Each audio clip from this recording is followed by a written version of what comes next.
प्रिय सज्जनों, आप सभी को सादर अभिनंदन और कोटि कोटि धन्यवाद मुझसे जुड़ने के लिए। हमारा और आपका उद्देश्य एक स्वस्थ व सौहार्दपूर्ण समाज व विश्व का निर्माण करना हो, जिसमें समानता व सद्भावना के साथ साथ तार्किक रूप की समन्वयता व भौतिक जगत के ज्ञान की समृद्धता के साथ ही साथ आध्यात्मिक ज्ञान की समाविष्टि हो। पिछले दिनों से हम आप सब नवरात्रि के विभिन्न आयामों को महसूस करते हुए विजयादशमी के दिन अपने तमाम बुराइयों रूपी रावण का दहन भी किया। नवरात्रि में शक्ति के 9 रूपों की उपासना की जाती है। इस अवधि में लोग आध्यात्मिक और मानसिक शक्ति का संचय करने के लिए अनेक प्रकार के व्रत, संयम, नियम, यज्ञ, भजन, पूजन, योग, साधना आदि आदि करते हैं। बहुत सारे जगह गरबा व डांडिया भी खेलते हैं। माँ शक्ति के 9 रूपों का वंदन करते हैं। प्रत्येक दिन माँ के एक विशिष्ट रूप के रूप में वर्णित है। प्रथमं शैलपुत्री च, द्वितीयं ब्रह्मचारिणी, तृतीयं चंद्रघंटेति, कुष्मांडेति, चतुर्थकं पंचम स्कंदमातेति, षष्ठ कात्यायनीति च, सप्तमं कालरात्रीति, महागौरीति च, अष्टमं नवमं सिद्धिदात्री च, नवदुर्गा प्रकीर्तिताः, उक्तान्येतानि नामानि ब्रह्मणैव महात्मनाः। सज्जनों, इस पवित्र महापर्व की सात्विकता हमें एक श्रेष्ठ जीव बनाती है।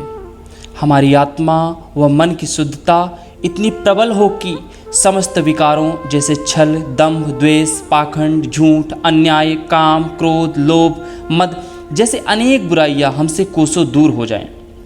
यही नवरात्रि व विजयादशमी मनाने का प्रमुख उद्देश्य भी है।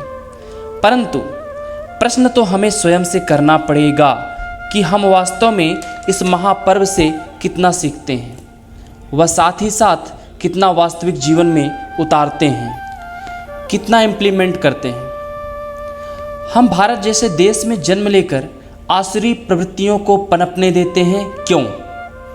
जिस नारी की शक्ति की 9 दिनों में विधिवत उपासना करते हैं, पूजा करते हैं, उसी देवी की प्रतिमूर्ति करते हैं, पूजा करते हैं, उसी देवी की प्रतिमूर्ति महिलाओं को समान अधिकार नहीं दे पाते हैं क्यों?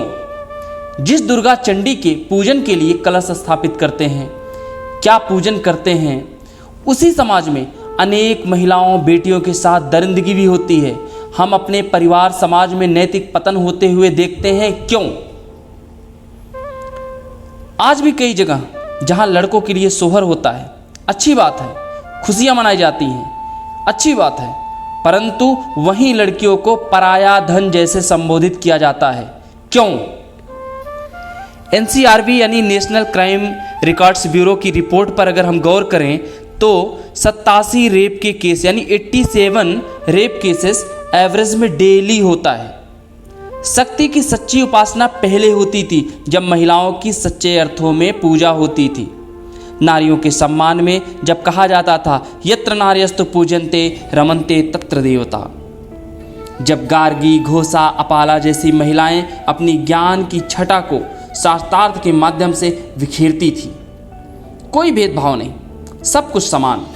उस समय भारत जगत गुरु हुआ करता था। मेरा तो मानना यह है कि अगर सच में हमने आपने माँ देवी की आराधना की है तो आइए सबसे पहले जेंडर डिस्क्रिमिनेशन को ख़त्म करें, हरासमेंट को ख़त्म करें, सेक्सुअल एब्यूज़ को नष्ट करें, लैक ऑफ एजुकेशन पर मिलकर काम करें, डाउरी रिलेटेड यानी दहेज प्रथा आदि बुराइयों को बंद करें। तब सच में माँ दुर्गा के सभी 9 रूपों की सच्ची आराधना होगी। धन से पहले नैतिकता, एथिक्स, संस्कार को स्थान देना होगा। ये जिम्मेदारी हर परिवार की है। असुर और सुर कहीं और नहीं है, सब प्रकृति में ही हैं। हम भी प्रकृति के ही। अपनी प्रवृत्तियों के माध्यम से, अपनी आदतों के माध्यम से हम अपनी प्रकृति को शुद्ध व सौम्य बनाया जा सकता है। नहीं तो क्या है, हम हमारा स्वयं सत्यानाश करते रहें। विनाश काले विपरीत बुद्धि। प्रकृति स्वयं समय समय पर स्वयं ही बैलेंस कर लेगी।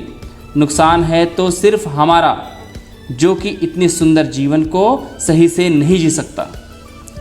चलो कोई नहीं, अभी से संकल्प लें प्रकृति के अनुकूल चलने का, बुराइयों को दहन करने का, सच्चे अर्थों में नवरात्रि महापर्व को मनाने का। या देवी सर्वभूतेषु शक्ति रूपेण संस्थिता नमस्तस्यै नमस्तस्यै नमस्तस्यै नमो नमः। मिलेंगे एक अलग व उपयोगी विचारों के साथ। बहुत बहुत धन्यवाद।